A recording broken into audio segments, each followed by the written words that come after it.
sweetness in the air that is just, it's incomparable. It's one of my favorite smells. I'm a carnivore, what can I say? The Hunts Point Cooperative Meat Market is home to more than 50 different distributors, each supplying restaurants, supermarkets, and butcher shops all over the region. This is more than just a clearinghouse. A place like Master Purveyors is processing the meat as it moves through. We do everything on a daily basis. Yep.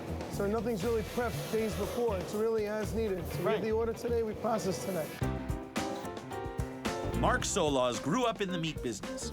He and his brother Scott run the company their father founded 50 years ago. Sam Solaz came to America after escaping the Nazis in Poland. At age 85, he's still on the job. Are you, is this what you're watching? Is this what you're doing right now, supervising these guys? And I'm doing it myself too. I love this. How long, can you take your eyes off that for a second?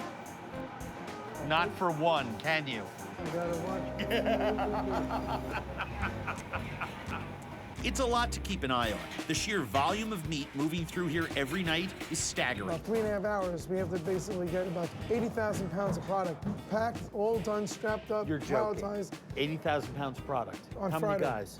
Oh, well, we've got about 35 guys doing this. Amazing. Even more amazing is the quality of these vast quantities. Every cut of beef coming off the line is sculpted to each customer's specifications. You know, some people are gonna disagree with me, but this is an art form. And anyone can buy beef, right? But when you're taking meat like this, aging it, cutting it, every restaurant has a different. Some are doing on the bone, some are doing it off the bone, so on and so forth. It's a very, very specialized thing. A few clients don't want it cut at all. Master Purveyors is one of the only meat distributors in America bringing in whole sides of beef, and beef of the best possible quality. That commitment to excellence brings them top-of-the-line customers willing to pay a high premium so they can cut the beef themselves. And they specifically want it as untouched as this. Right. Yeah. They're like diamonds.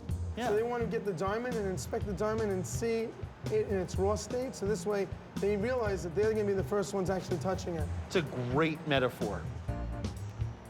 These are beautiful uncut stones. And this is your customer stamp right Yes. there. They happen to have their own. Yes. Yes. That's the Peter Luger stamp. Among the buyers for these uncut gems is Peter Luger's in Brooklyn. One of the world's greatest steakhouses, Luger's not only cuts the meat themselves, they're aging it too. For customers that don't have their own aging rooms, Master Purveyors is happy to oblige. They will dry age meat from 2 weeks to several months under carefully controlled temperatures. Fans circulate the air and maintain proper humidity, allowing the meat to essentially decompose, softens the texture, removes moisture, and intensifies flavor. It also makes it very expensive. Oh, you gotta be kidding me. Well, the room is 4 times bigger than I thought it was, and I was impressed at its size before I learned that. Big enough for aging 120,000 pounds of meat at any given time. Dry aging is time-consuming and costly.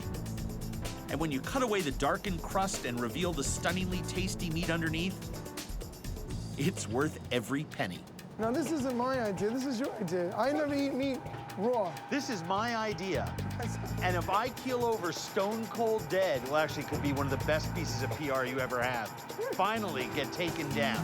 But yes, I am actually going to eat some of this. It's against regulations to eat where the food is processed, so I'm banished to the loading dock. And you can see some of that breakdown in that muscle there is what happens when the dry age process takes place. That meat was aged for about 3 to 4 weeks. Gorgeous. Hanging in the room, about 35 degrees. And you can taste a little bit of the nuttiness. Like great cheese, like great wine, it has that little bit of gorgeous antique funk on the front. Then it's very, very sweet, and it finishes with just a gorgeous, gorgeous, fully fat-flavored